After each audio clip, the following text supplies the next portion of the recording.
Shalom teman-teman. Nah teman-teman, kita mau mulai ibadah kita. Sebelumnya mari kita menyanyikan lagu Duduk Senang Berjalan Senang.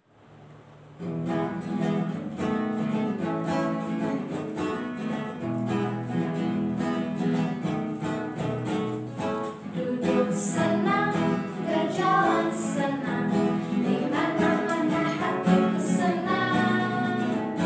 Sejak Yesus tolong saya, hatiku selalu senang.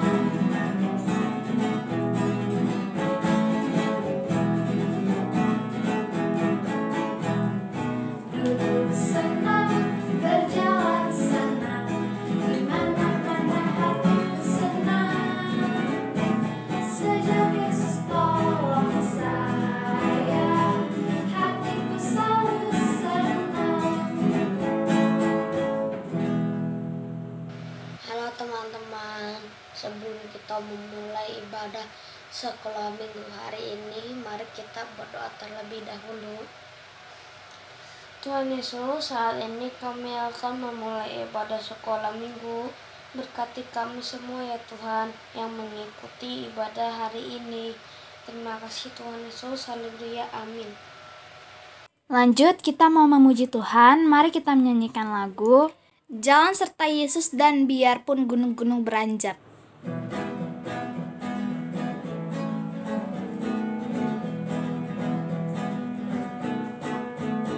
Tangan kanan, tangan kiri mempunyai jari, diletakkan, dibentangkan, putar ke belakang. Ayo ke depan dilumpuhkan, mari puji Tuhan.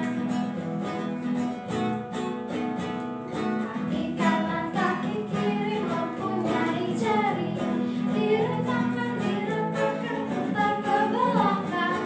Lompat kanan, lompat kiri, jalan serta Yesus. Jalan serta Yesus, jalan sertanya setiap hari. Jalan serta Yesus, serta Yesus selamanya. Jalan-jalan suka, jalan-jalan duka, jalan sertanya setiap hari. Jalan serta Yesus, serta Yesus selamanya.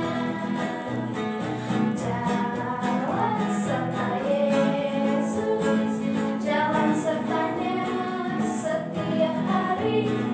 Jalan serta Yesus, serta Yesus selamanya.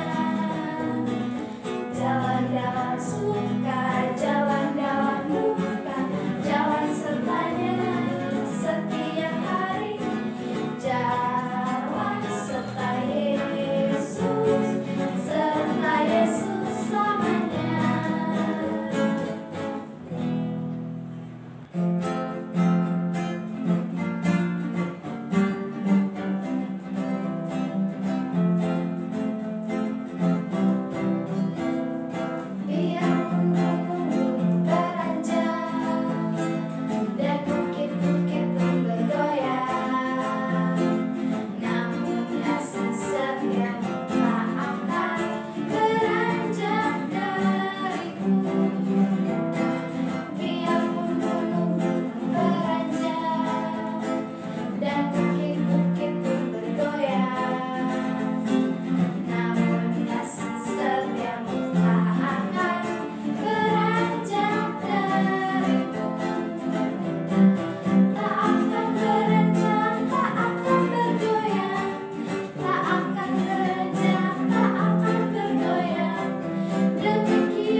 ketemu lagi di Kamu Perlu Tahu. Kali ini kita akan membahas tentang otak. Mari kita bahas. Hari ini aku dan adikku ingin membahas tentang otak. Oke, by the way, tanpa otak kamu bukan cuman gak bisa mikir, tetapi juga menggerakkan badan dan merespon dengan panca indera, apalagi membuat keputusan penting. Otak juga salah satu hal yang membedakan kita sama makhluk ciptaan Tuhan lainnya, seperti hewan dan tumbuhan. It make us think and make us human. Cila. Kalau mau kenal lebih dekat dengan otak, ini dia fakta-fakta unik tentang otak manusia. 1. Otak terdiri atas 3 bagian. A. Otak depan. Otak depan mengontrol segala pikiran indera, fungsi motorik, emosi, dan keinginan atas sesuatu. B. Otak tengah. Otak tengah mengontrol audiovisual, refleks, dan kesadaran. C. Otak belakang. Otak belakang mengontrol koordinasi dan analisa dari hal-hal sekitar kita. Fakta unik yang kedua adalah otak terbelah menjadi bagian kiri dan bagian kanan. Katanya otak kiri dipakai untuk pemikiran analitik, sementara otak kanan dipakai untuk pemikiran kreatif. Jangan percaya guys, anggapan ini ternyata salah. Yang ketiga, katanya manusia sebenarnya hanya menggunakan 10% dari kemampuan otak. In other words, manusia nggak menggunakan otak dengan maksimal. Ini juga ternyata mitos. Sebagian bagian dari otak punya fungsi yang berbeda-beda, dan setiap bagian tersebut bekerja dengan sangat keras kok. Fakta yang keempat, otak kita punya sekitar 160.934,5 km pembuluh darah. Kalau diuraikan, panjang pembuluh darah di otak sama dengan jarak mengitari bumi selama 4 kali. Wow!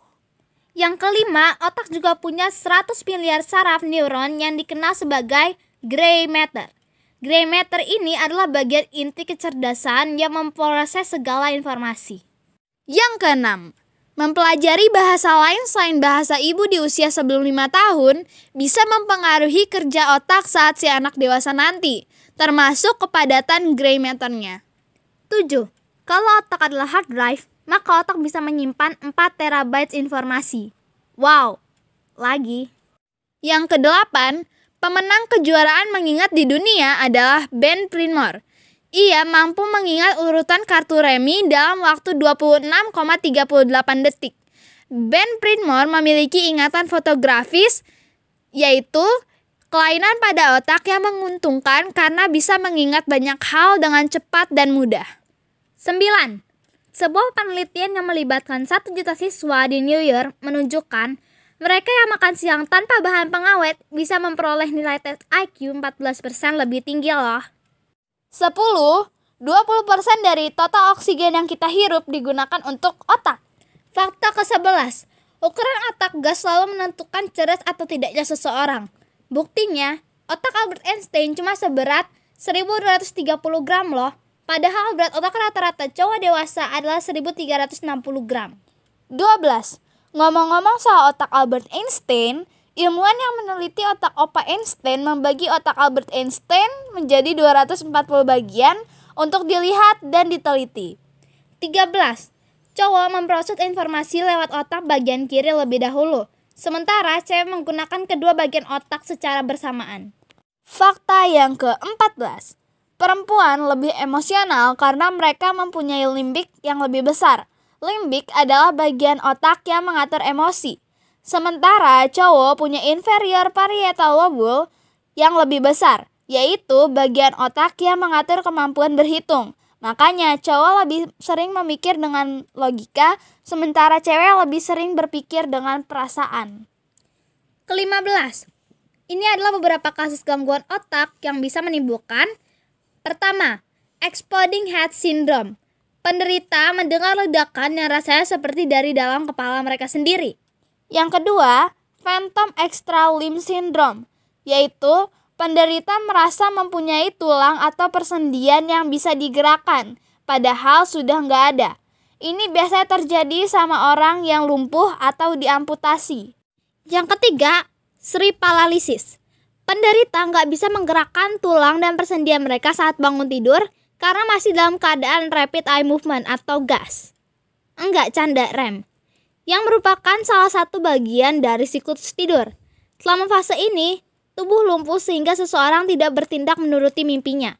Mungkin inilah fenomena yang sering dianggap orang Indonesia ketiban jin. Padahal bukan sobat, ini tuh cuma fase gas. Iya, rem. Terima kasih karena telah menyaksikan Kamu Perlu Tahu kita hari ini. Sebenarnya masih banyak banget sih fakta-fakta tentang otak. Kapan-kapan lagi. Bye. Sekarang kita mau mendengarkan cerita firman Tuhan. Sebelumnya, mari kita menyanyikan lagu Yesus Sahabatku.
Shalom teman-teman semua.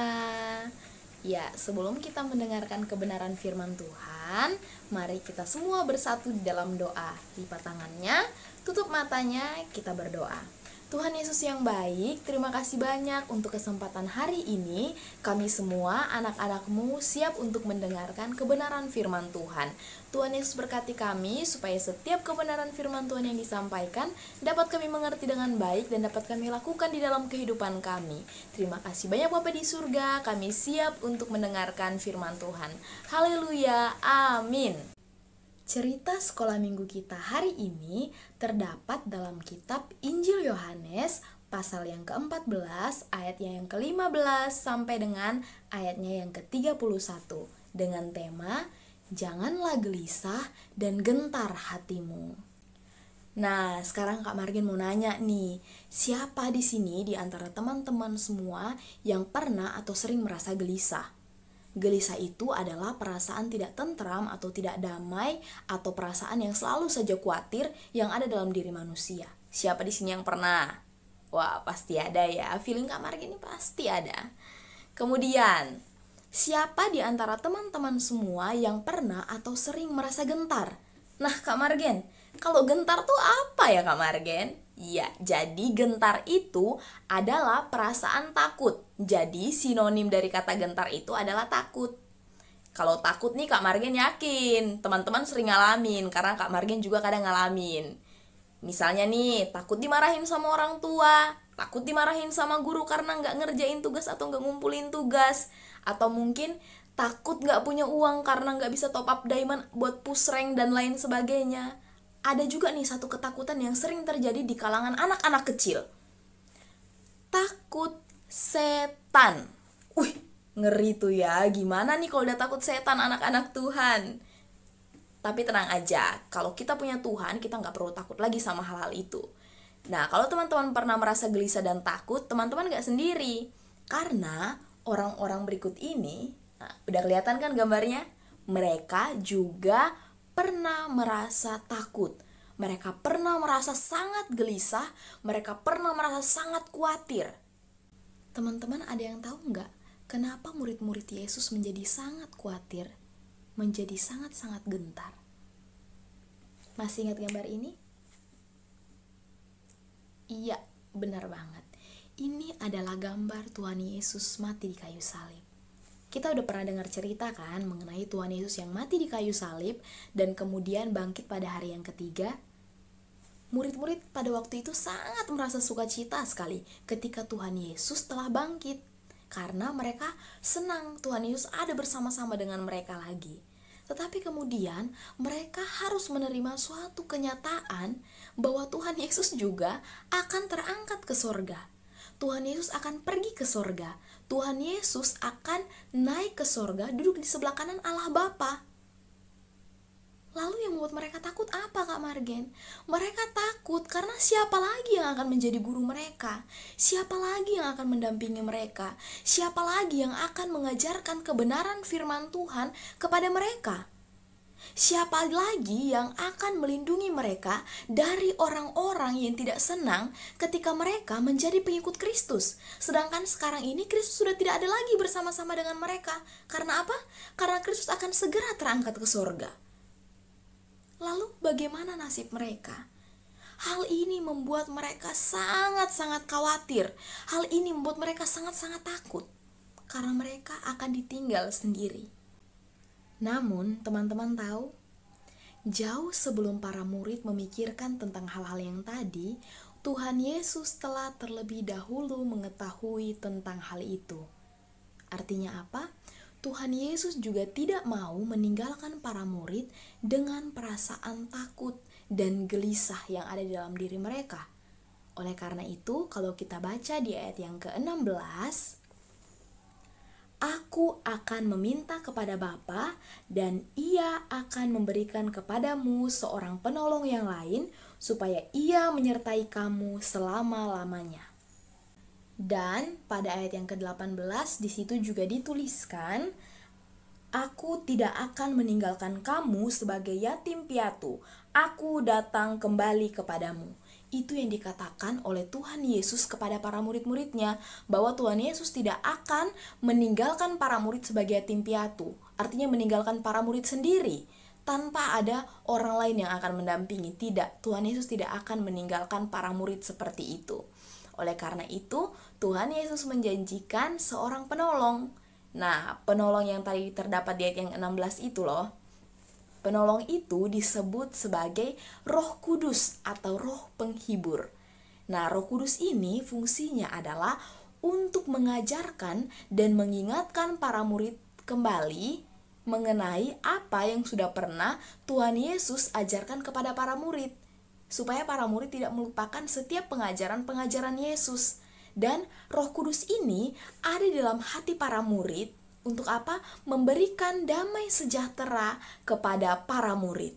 Damai sejahtera itu diberikan kepada para murid supaya para murid itu tetap kuat, semangat, sehingga sanggup untuk melakukan setiap pekerjaan-pekerjaan besar yang pernah Tuhan Yesus lakukan sebelumnya. Mereka juga diberi kuasa melalui adanya Roh Kudus ini, sehingga mereka bisa melakukan hal-hal yang sebelumnya Tuhan Yesus pernah lakukan. Oleh karena itu, Roh Kudus yang ada dalam diri mereka membuat mereka kembali bersemangat, membuat mereka kembali penuh dengan sukacita dan juga penuh dengan damai sejahtera.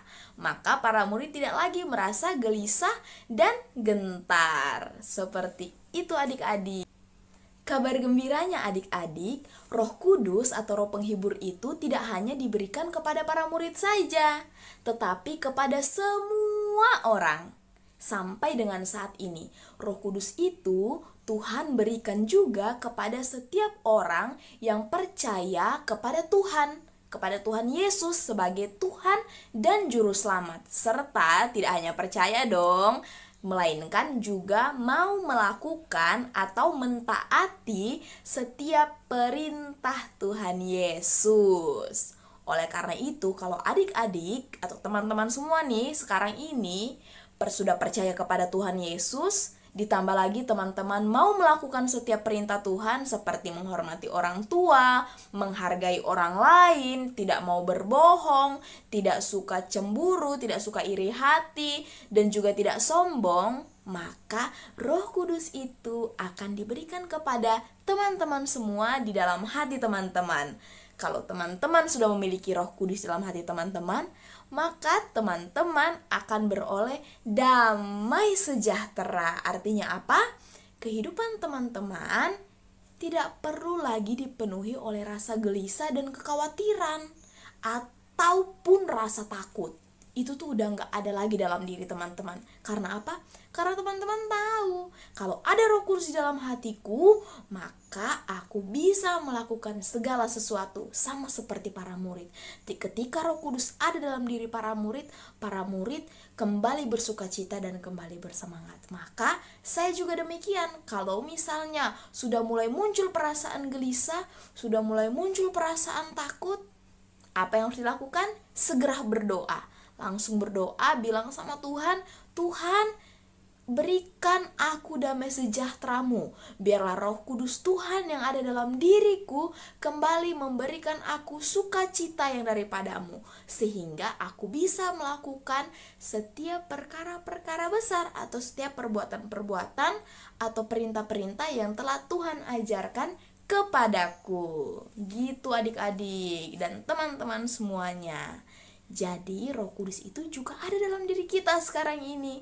Kita gak ditinggal sendiri, walaupun kita gak pernah lihat Tuhan Yesus, tapi Tuhan Yesus memberikan Roh Kudusnya kepada kita. Iya, demikianlah cerita firman Tuhan kita hari ini. Jangan gelisah dan gentar hatimu. Karena apa? Karena ada Roh Kudus di dalam hatiku. Ada Roh Kudus dalam hati Kak Margen, ada Roh Kudus juga di dalam hati teman-teman semua. Namun sebelum kita berdoa penutup, kita mau hafalin ayat hafalan dulu nih. Ayat hafalan kita terdapat dalam Injil Yohanes pasal yang ke-14, ayatnya yang ke-27 yang berbunyi demikian. Damai sejahtera kutinggalkan bagimu, damai sejahteraku kuberikan kepadamu, dan apa yang kuberikan tidak seperti yang diberikan oleh dunia kepadamu. Janganlah gelisah dan gentar hatimu. Oke teman-teman, ingat ya, dihafalin ya ayat hafalannya. Nanti kalau misalnya kita ada kuis atau ada games, teman-teman bisa jawab karena pasti ini akan ditanyakan. Oke? Sekian firman Tuhan hari ini. Mari kita tutup dalam doa. Kita berdoa. Tuhan Yesus yang baik, terima kasih banyak untuk cerita firman Tuhan hari ini, di mana kami kembali diajarkan untuk tidak gelisah dan tidak gentar.